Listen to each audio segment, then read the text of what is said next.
you remember these pictures? You've seen them before, perhaps in this very theater.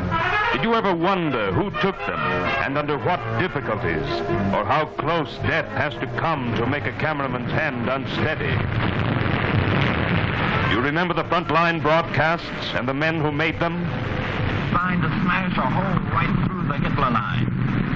This is Peter Stiersberg of the CBC reporting from the Italian front. Sicily is ours. Sicily is free. This is Matthew Holden speaking from Sicily.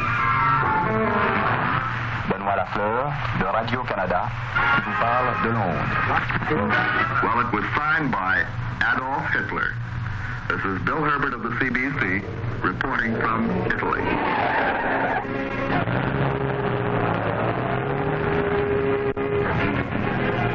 Every day through the event-packed years of war, we have followed the news in the headlines. But what was behind the headlines? And who were the newsmen, the broadcasters, the cameramen, the men who boasted not about themselves, but about our fighting men, the men whose names were unknown, or at most bylines set in small type?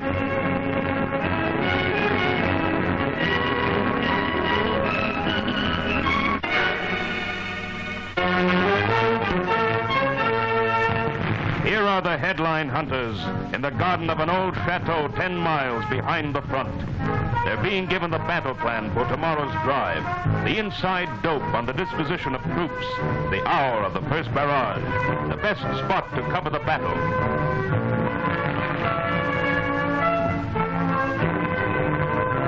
Canada's reporters in uniform and public relations officers rub elbows with correspondents from other countries where Canadians themselves are headline news.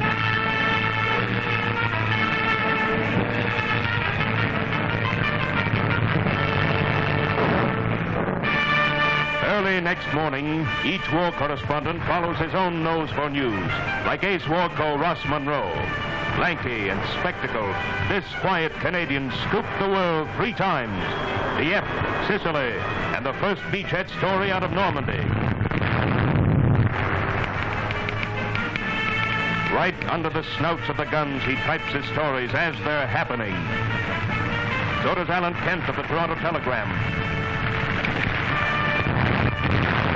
Ralph Allen of the Globe and Mail. And Lionel Schapiro of MaCleans magazine reports the historic Rhine jump.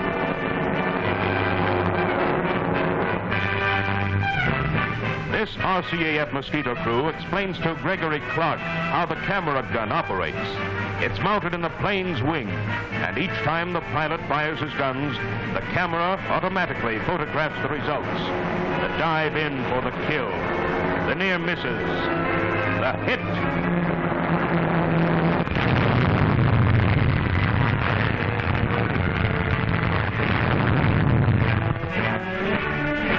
Well, that's the kind of story the folks back home are interested in. It's not exactly the kind of office he has in Toronto, but it's as good as any at the front.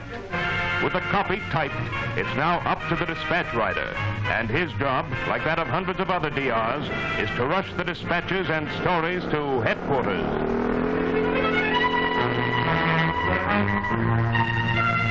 But behind the correspondents in the field is a vast organization, headed by men like Director-in-Chief of Public Relations, Joe Clarke, DFC, Colonel William Abel, London headquarters, Colonel Dick Malone, European Theater, Wing Commander Frank Walker of the RCAF, and Commander Peter McRitchie. Everything from vital censorship, and Jam Cook here is trying to get a dispatch passed, to the many-sided jobs necessary to the handing out of information and news is in their care. Mobile, high-speed radio transmitters right up near the front flash out the news while it's still hot.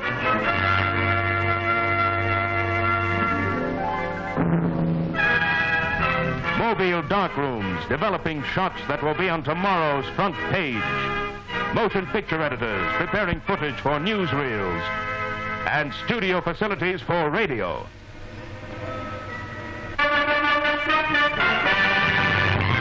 Brand new to this war are the broadcast broadcasters. On every front, men with microphones are analyzing and describing what they see for Canadians back home.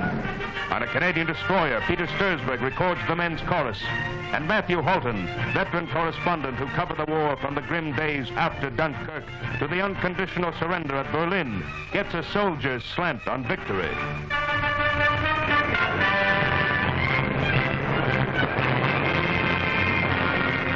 And in foxholes and dugouts, Marcelle, Wemay, and other CBC broadcasters bring Canada a taste of the real McCoy. Engineers like Art Holmes stand by with their recording units, cutting discs of every thump and grump of battle.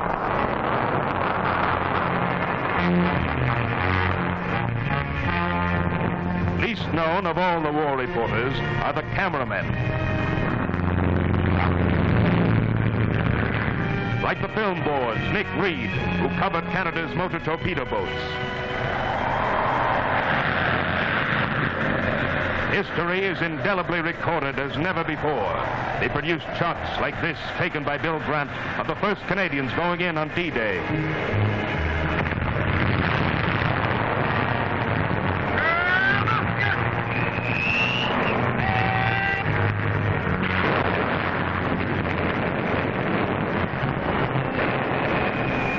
Cameramen are tough as they come, battle-trained to keep pace with our crack troops. When you see these pictures, you know a cameraman was successful, that a German sniper did not get him.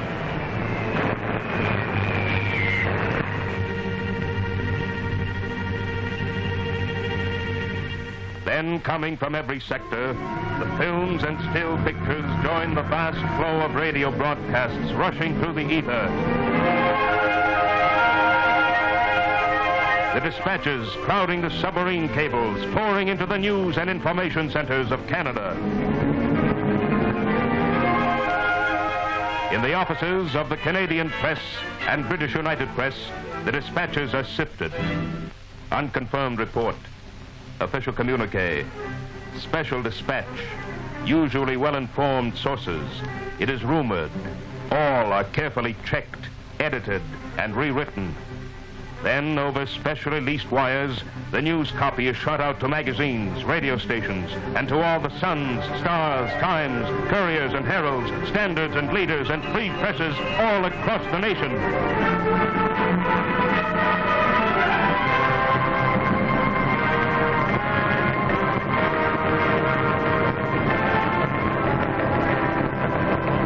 Geared to fast action, no matter how big the story, their complex machinery is prepared to make the deadline.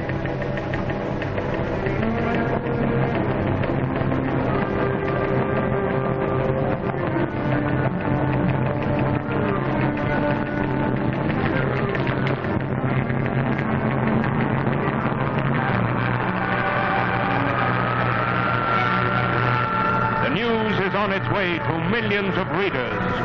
But the work of the newsmen goes on. Today, as our mounting effort turns against Japan,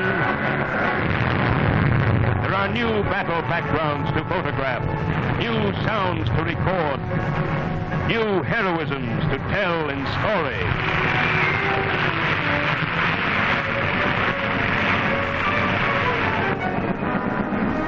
And as you see and hear and read, remember the nameless hundreds who bring you the news and the reporters in uniform who with typewriter, camera, and microphone hunt tomorrow's headlines.